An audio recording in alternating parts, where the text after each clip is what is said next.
গতকালই কুমিল্লা এসেছি আর কুমিল্লা আসার পর ভরপুর শপিং করতে মার্কেটে চলে গিয়েছি পুরো পরিবার মিলে। শপিং করার কথা মনে পড়লে কিন্তু আমাদের মেয়েদের মনে আনন্দ উল্লাস শুরু হয়ে যায়, কারণ আমরা কিন্তু শপিং করতে অনেক বেশি পছন্দ করি। হ্যালো সবাইকে, আসসালামু আলাইকুম। সবাই কেমন আছেন? আশা করি অনেক অনেক ভালো আছেন। আমিও কিন্তু ভালো আছি। প্রথমে বলে নিচ্ছি, আজকে আমার ভিডিওটা আপনি কোন কোন জায়গা থেকে দেখতেছেন অবশ্যই কমেন্ট করে জানাবেন। আজকে একদম দুপুরে খাওয়া দাওয়া করে সবাই বের হয়ে গিয়েছি। অন্যান্য সময় তো আমরা রাত্রে বের হই কুমিল্লা আসার পরে, মানে বেশিরভাগ সময় আমরা রাত্রে টাইম স্পেন্ড করি। আজকে কিভাবে যেন দুপুরে বের হলাম। তো আমি আর তিন্নি একটা রিক্সাতে উঠেছি আর আম্মু আর আন্টি আরেকটা রিক্সাতে উঠেছে। পরিবারের সবাই যখন এইভাবে একত্রে কোথাও বের হই তখন কিন্তু অনেক বেশি ভালো লাগে। আজকের ওয়েদারটাও কিন্তু বেশ ভালো ছিল, একদমই গরম ছিল না আবার একদম ঠান্ডাও ছিল না, পারফেক্ট একটা ওয়েদার ছিল। রিক্সা দিয়ে এখন আমরা চলে যাচ্ছি কান্দির পাড়ে। আর রিক্সা চড়তে তো আমি এমনিতে অনেক বেশি পছন্দ করি, সেটা আপনারা জানেনই। তো এখন হচ্ছে আমরা সাত্তার না খন্দকার কোনটাতে ঢুকছিলাম একদমই মনে নাই। প্রথমে হচ্ছে বোরকার দোকানে গিয়েছিলাম, বোরকা পছন্দ হয় নাই, সেজন্য হাঁটতে হাঁটতে হচ্ছে ড্রেসের দোকানে চলে এসেছি। এখানে আমি ড্রেস দেখবো না, তিনি ড্রেস দেখবে। ওর নাকি ড্রেসের অভাব পড়ছে, অনেকগুলা ড্রেস সেখান থেকে কিনে নিছে। আসলে মেয়েদের যতই ড্রেস ভরা থাকুক না কেন, ওদের ড্রেসের অভাব পড়বেই। কোথাও যাওয়ার আগে ওদের ড্রেস খুঁজে পাওয়া যায় না। কেনাকাটা শেষ করে এখন হচ্ছে মার্কেটের নিচে একটা ছোট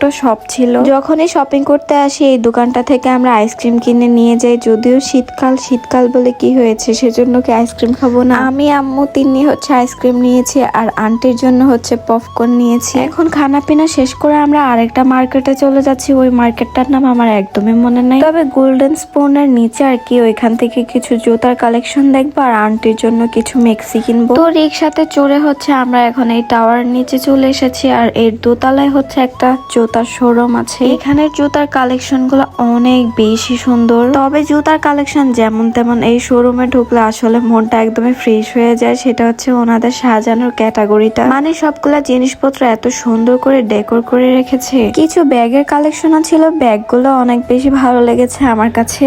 এখানে একটা জুতা ছিল, ওই জুতাগুলো আমাদের অনেক বেশি পছন্দ হয়েছিল, কিন্তু এটার সাইজ একদম স্মল সাইজ ছিল, সেই জন্য আর নেওয়া হয় নাই। এখন হচ্ছে একটা দোকানে চলে এসেছে আন্টির জন্য মেক্সি কেনার জন্য। তো উনি আমাদেরকে অনেক সুন্দর সুন্দর কিছু মেক্সির কালেকশন দেখাচ্ছিল। এগুলা হচ্ছে বাটিকের মধ্যে, এক কালারও কিছু ছিল, আবার প্রিন্টের মধ্যেও ছিল, যেগুলো লেস লাগানো ছিল, অনেক বেশি সুন্দর। আমরা এখান থেকে মোট 3টা মেক্সি নিয়ে নিয়েছি আর তিনি ধরে ধরে হচ্ছে এগুলা ডিজাইন গুলা দেখাচ্ছিল। এখন হচ্ছে আমরা একটা অটোতে করে বাসার উদ্দেশ্যে রওনা দিয়ে দিলাম। আমের তিনি একটা অটোতে, আন্টি আর আম্মু আর একটাতে। ওরা মূলত আমাদের জন্য